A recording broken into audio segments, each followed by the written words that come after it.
여러분들의 기도와 사랑 덕분에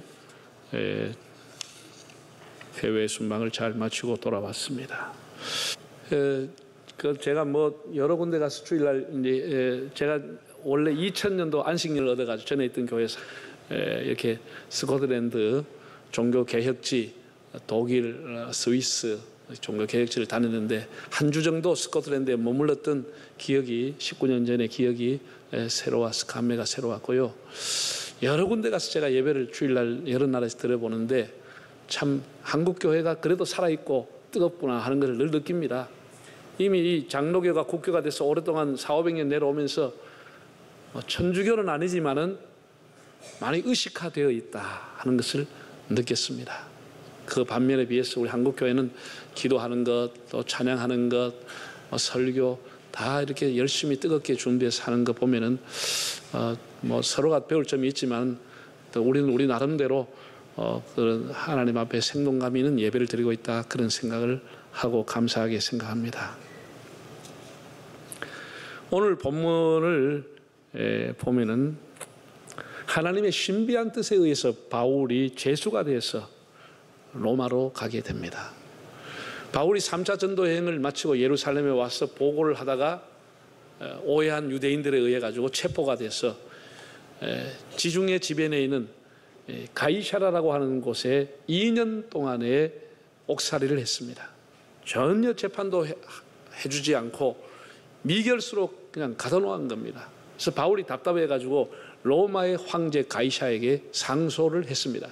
황제의 재판을 받고 싶다. 로마의 시민권을 갖고 있었기 때문에. 그래서 이제 재판 과정이 다 중단이 되고 로마로 보내서 로마 황제의 재판을 받기 위해서 바울을 로마로 보내게 되는 겁니다.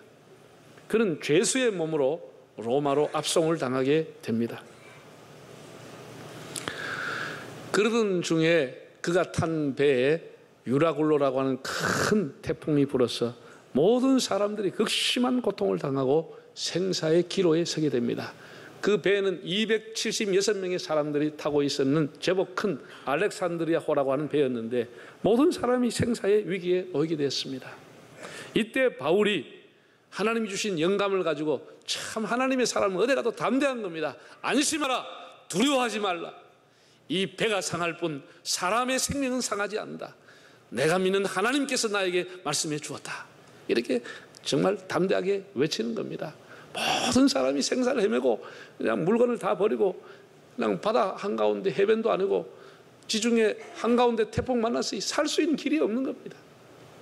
그런데 정말 바울의 말대로 그들은 멜리데 몰카라고 하는 섬에 도착을 하게 되고 거기서 과동을 하고 겨울을 보내고 새롭게 준비해서 로마로 출항을 하게 되고 입항하게 되는 그런 내용이 28장에 기록되어 있습니다.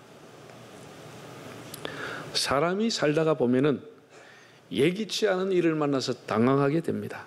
심한 혼란과 풍랑으로 가정과 인생과 사업의 위기를 맞이할 수도 있습니다. 옛 사람들은 인생을 이렇게 편주라고 그랬습니다. 망망대해에 한 척에 떠다니는 배와 같아 그런 표현을 했습니다. 정말 이 바다에는 어떤 일이 일어날지 우리 인생의 바다에 어떤 일이 일어날지 아무도 예견할 수 없습니다. 예기치 않은 일이 일어나는 겁니다. 어떤 아가씨가 포도가 다이어트에 좋다고 해서 포도 다이어트를 했습니다. 그게 우리나라에도 한때 선풍적으로 포도 다이어트를 했습니다. 광고를 하고 포도를 뭐가 얼마나 좋은지 모르겠는데 다이어트 된다고 하니까 그게 포도 농장에서 나오는 얘기였는지 모르는데 정말로 좋은지는 모르겠습니다. 그래서 이 아가씨도 포도 다이어트를 하려고 시골에 싱싱한 포도를 몇 박스를 사가지고 왔어. 2주 동안은 아침에도 포도, 점심에도 포도,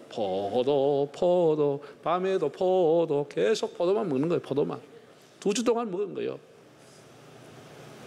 놀라운 일이 일어났습니다. 2주 후에 병원에 실려갔습니다. 그래서 영양실조 하나만 먹었으니 영양실조가 됐을까 아니면 다른 걸 안 먹었으니 거식증인가 여러 가지 검사를 한 결과가 농약 중독으로 판명이 된 거예요. 뜻밖의 농약 중독이 된 거예요. 그러니까 우리가 살아가면서 인생이 그런 거예요. 열심히 하고 하면 되는 것처럼 보이는데 그 기대와는 달리 엉뚱한 사건이 일어나는 거예요. 예기치 않은 풍랑이 몰아치는 거예요. 사업에 난파를 당하고 경제 위기를 맞고 건강의 위기를 맞고 내가 이제 은퇴하고 뭔가 해보려고 그때는 경기가 좋아 시작을 했는데 3년 동안 가고 팍 그냥 경기가 죽어버리고 이거 사면은 주가가 올라가겠다 싶어 샀는데 정부가 바뀌면서 확 주가가 떨어져 버려요. 그래서 경제 파선, 건강의 파선, 내가 운전을 수십 년 잘하고 있지만 음주운전하는 사람 만나거나 역주행하는 사람 만나가지고 완전히 그냥 차가 박살이 나버리고 건강의 파선, 가정의 위기, 예기치 않은 일들이 우리 인생에 일어나는 겁니다. 여러분 확실한 것은 예수를 믿는다고 해서 풍랑이 면제되는 게 아니고 우리 인생의 바다에는 풍랑이 없을 수 없다는 겁니다. 누구나 다 위기가 있고 풍랑을 만나는 겁니다. 항상 파도가 들락날락 하듯이 항상 우리를 덮치려고 세상의 파도가 들락날락 하는 겁니다. 우리는 난파선에 탄 인생과 같은 겁니다. 오늘 성경 본문을 자세히 보면은 세상에 이 사람의 축소판은 여기 다 있는 겁니다. 세상의 축소판입니다. 5 종류의 사람이 나오는데 이 5 종류가 세상을 대표하고 있습니다. 첫째 사람은 백부장 율리오라고 하는 사람입니다. 이 율리오 백부장이라고 하는 사람은 공권력을 대표하는 사람입니다. 그렇게 꽤 높은 것은 아니지만 그럼에도 불구하고 이 배를 출항할 수 있는 명령을 내릴 수 있는 사람, 권력을 대표하는 사람, 공권력의 대표, 그런 사람 우리 사회에도 권력층의 사람이 있죠. 공권력 갖고 있는 사람이 있죠. 두 번째 부류의 사람은 선장이라고 하는 사람입니다. 이 사람은 오랫동안 배 사람으로서 기술과 노하우와 그런 어떤 세월이 가면서 자기의 지식을 축적해 가지고 선장의 자리에 오른 사람입니다. 아무나 선장 되는 거 아니죠. 이 말은 한마디로 세상의 인본주의를 대표하는 사람, 세상의 지식과 세상의 학문과 세상의 경험을 축적한 인본주의의 사람들을 대표하는 사람이 선장이라는 사람입니다. 그 다음에 선주라고 하는 사람도 있습니다. 이 사람은 두말할 것 없이 물질을 대표하는 사람, 경제를 대표하는 사람, 물질주의를 대표하는 선주라고 하는 사람도 이 배에 타고 있었습니다. 276명 중에 대부분의 사람은 승객들입니다. 이 승객들은 여행을 하는 사람도 있을 거고 아주 사무적으로 행정적으로 볼일 보러 가는 사람도 있을 것이고 또 바울과 같이 제수의 몸으로 로마에 가는 사람도 있을 것이고 여러 종류의 승객이 있는데 그 승객의 대부분의 사람들은 세상의 시류를 따라 살아가는 사람, 유행을 따라가 살아가는 사람, 세속주의의 물결에 치는 대로 살아가는 사람들입니다. 마지막 한 사람은 바울이라고 하는 사람입니다. 이 사람은 겉보기에는 초라한 죄수의 몸이었지만 그 안에 예수 그리스도의 생명을 갖고 있는 하나님을 경외하는 신앙을 갖고 있는 신본주의를 대표하는 사람입니다. 믿음으로 살아가는 사람입니다. 여러분 이 세상이 어떻습니까? 여기 나오는 게 세상의 축소판이 아닙니까?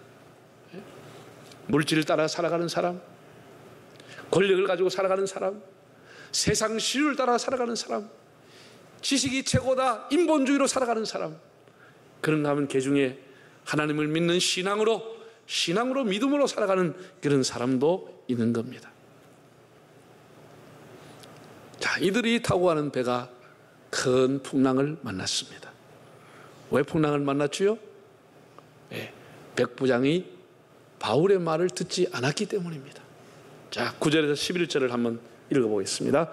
여러 날이 걸려 금식하는 전리기가 이미 지났으므로 항해하기가 위태한지라 바울이 그들을 권하여 말하되 여러분이여 내가 보니 이번 항해가 하물과 배뿐만 아니라 우리 생명에도 타격과 많은 손해를 끼치리라 하되 백부장이 누구의 말을? 선장과 선주의 말을 바울의 말보다 더 믿더라.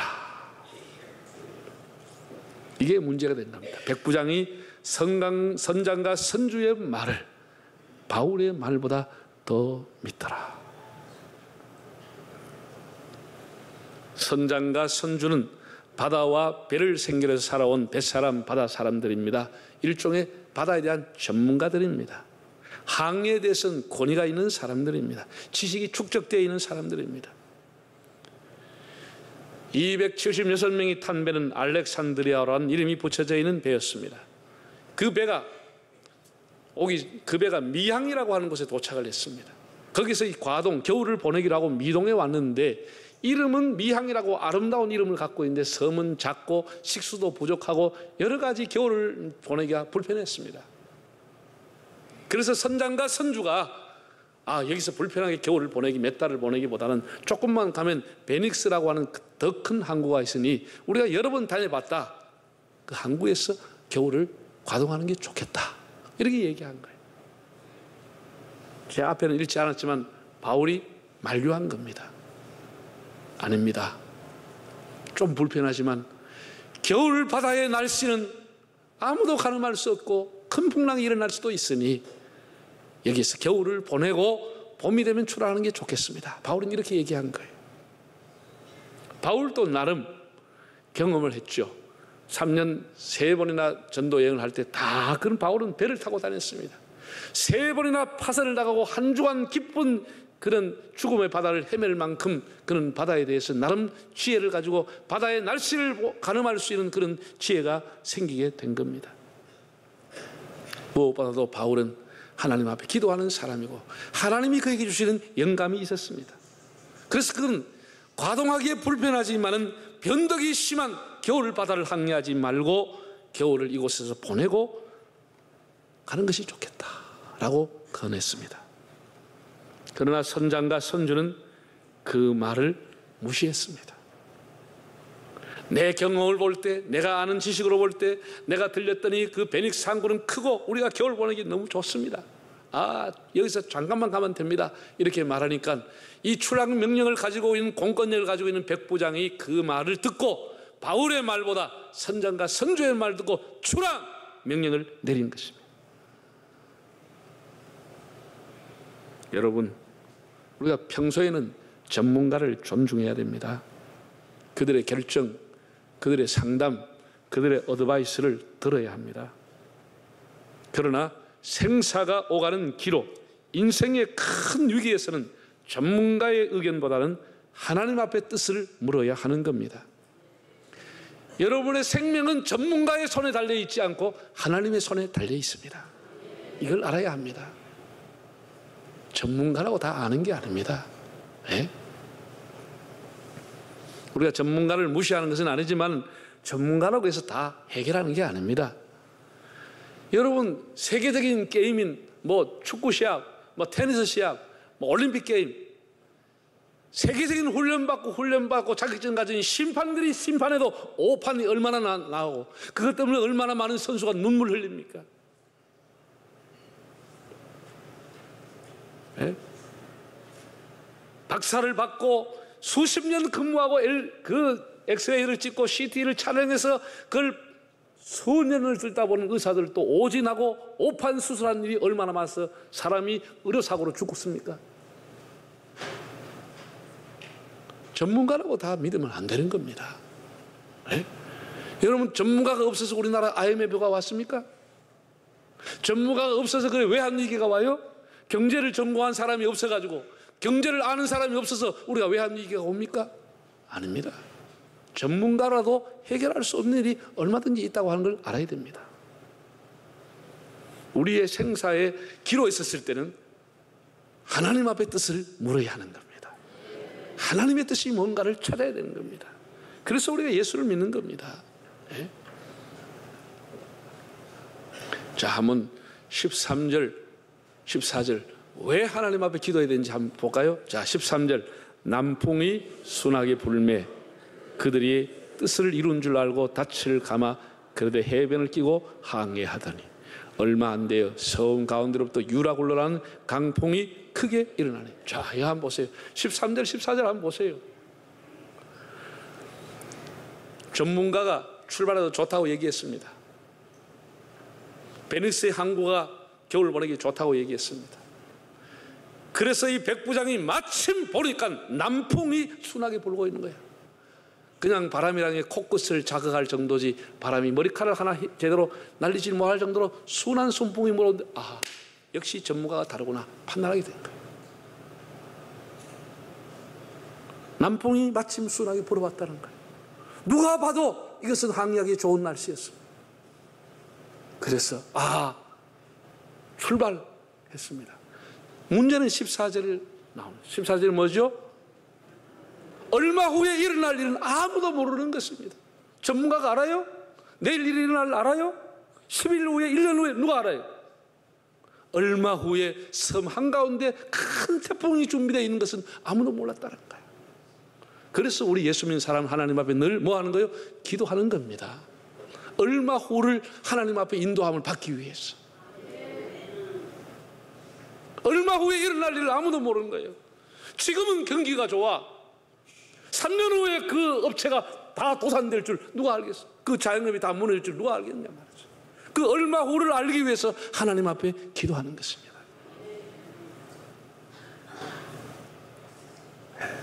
오늘을 보면 이 회사의 주가가 굉장히 올라갔어. 저거 좀 사놓으면 돈 되겠다. 노후가 괜찮겠다. 그럼 몽탕 사놓으면 얼마 후에 떨어질 때는, 그때는 인생 내리막길 되고 마는 것이죠. 그래서 하나님 앞에 기도하는 거예요, 우리가. 여러분, 예수 믿는다고 하는 것은 하나님과 동행하는 것인데, 하나님과 동행하는 것은 기도하는 생활입니다. 늘 하나님 앞에 구하고 하나님 안전에서 하나님의 뜻을 물어보는 겁니다. 사람이 얼마 후에 일어날 일 누가 알아요? 여러분, 내일 일 누가 알아요? 10년 후, 10년도 얼마 후입니다. 우리 노년도 얼마 후입니다. 그걸 누가 알아요? 지금 잘 나가려고 노년이 보장받아요? 여러분 지금 집 몇 채 있고 여러분 주식 있다고 있어도 노후가 보장받아요? 지금 여러분 자녀가 공부 잘한다고 여러분 그 자녀가 계속해서 그렇게 반듯하게 잘 자랄 줄 알아요? 그래서 우리 하나님 앞에 얼마 후를 모르기 때문에 하나님을 의지하고 살아가는 것입니다.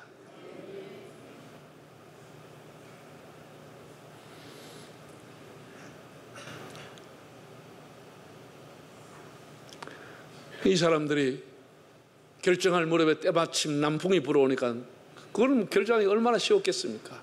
출항을 했습니다. 그런데 세상에 얼마 후에 큰 풍랑이 몰아치기 시작했어. 모든 자기가 가지고 있던 아끼던 소장품들, 자기가 물건을 팔려고 준비했던 그 원산지의 물건들 다 요나처럼 바다에서 다 던져버렸어. 사람이 생명이 우선이니까 다 던져버린 거예요. 울면서 다 던진 거예요. 그래도 살 수 있는 길이 없어. 해변 같으면 헤엄쳐라도 나오지만 지중해 한가운데 살아날 수 있는 길이 없어. 다 절망이고 먹은 거 다 토하고 절망밖에 없는 거예요. 이때 바울이 나서는 겁니다. 참 하나님을 믿는 사람은 이렇게 소중한 거예요. 이렇게 담대한 거예요. 바울이 나와서 이렇게 얘기합니다. 22절에서 26절 바울의 말입니다. 한번 읽어볼까요? 내가 너희를 권하노니 이제는 안심하라.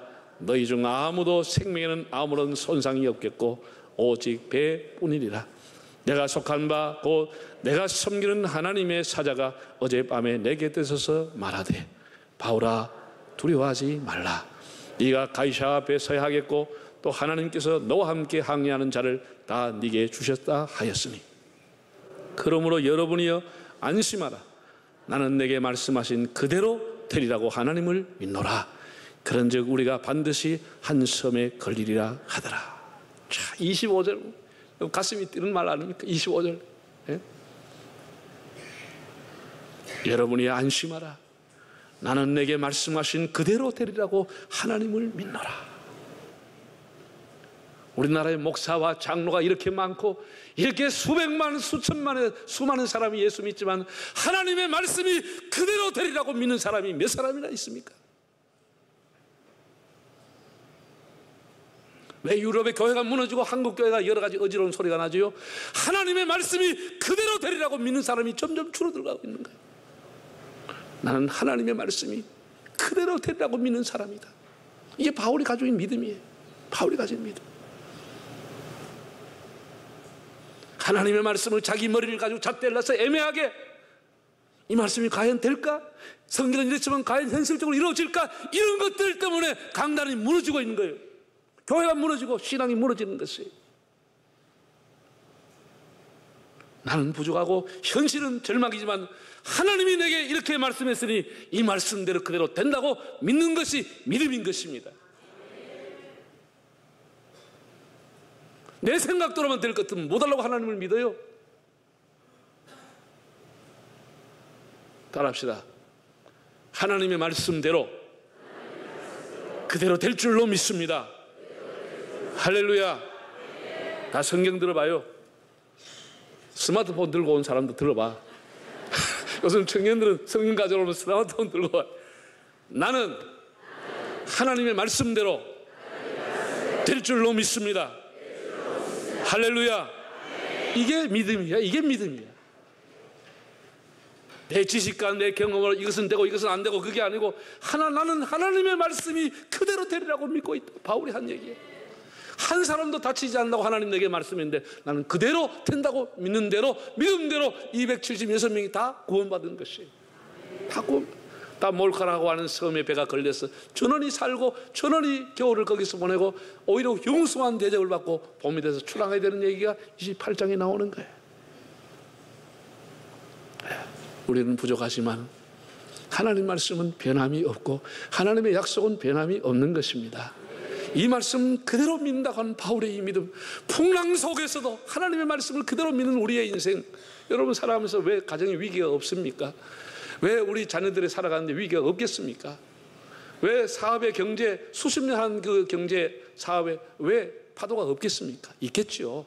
너무 흥하고 망하는데 우리 마음을 쓰지 말고 너희를 내 손에서 빼앗을 자가 없으리라 하는 주님의 말씀, 세상 끝날까지 내가 너희와 항상 함께 있으리라, 그 말씀을 믿고 그대로 이루어진 줄 믿고 살아가는 것입니다. 하나님이 나와 함께 한다는 이 믿음을 가지고 살아가는 것입니다. 이게 믿음인 것입니다. 네. 우리 어디 가도 낙심하지 말고, 우리 가정이 어떻게 이렇게 풍랑이 이런 악재가 계속해 터질까 너무 낙심하지 말고 내가 하나님 안에 있는가를 점검해 보십시오. 내가 주 안에 살고 있는가? 내가 하나님만을 최고의 가치로 살고 있는가? 그것이 우리의 과제인 것입니다. 그리고 하나님 앞에 늘 교통하시고 기도하십시오. 우리는 하나님 품 안에 살아가는 사람들입니다. 이 풍랑을 잔잔케 하실 일도 예수님이십니다.